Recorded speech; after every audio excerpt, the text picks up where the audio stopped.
Adequate in-scale representation of anti-slip surface seen on many aircraft walkways has always been something that I could not achieve, until recently.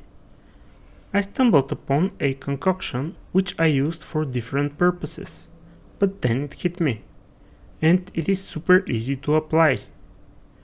Well, if we don't count the masking, that is. Because I don't think that real texture having anti-slip paint is maskable, I decided to apply it after everything else was already painted. This, at least for me, means that all measures must be taken to avoid overspray.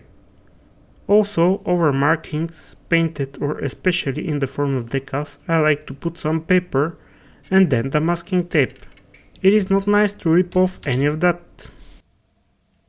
Here I am using the walkway masks from DN Models set designed for Tamiya's 48 scale Phantom as templates. This is purely a convenience for me and the process can be performed without the pre-cut masks. Now on the all-important ingredients. First off, we have some grey pigment powder, which is the star of the show.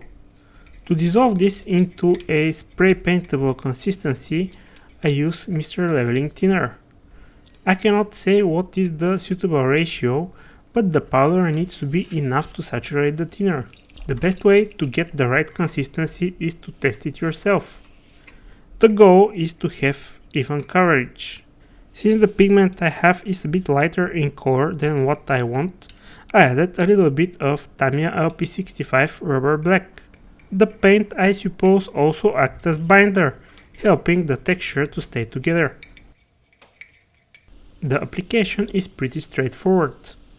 It must be said that the 0.2mm nozzle is probably a bit too small, as it was clogging. However, this might also be due to the fact that this mixture dries extremely fast. Another point that I should make clear is that I experienced some inconsistencies of the color. In this application, I feel it is okay as it can't pass as weathering, but it should be noted. I will be happy to hear your experience and probably develop further this technique as a community. It may also sound obvious, but don't do it like I did and mix two separate batches for one model.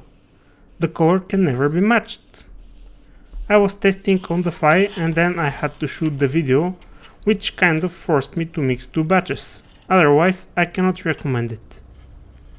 In any case, let me know what you think of this technique and if you have any ideas for improvements. Thank you for watching and until next time, happy modeling fellas!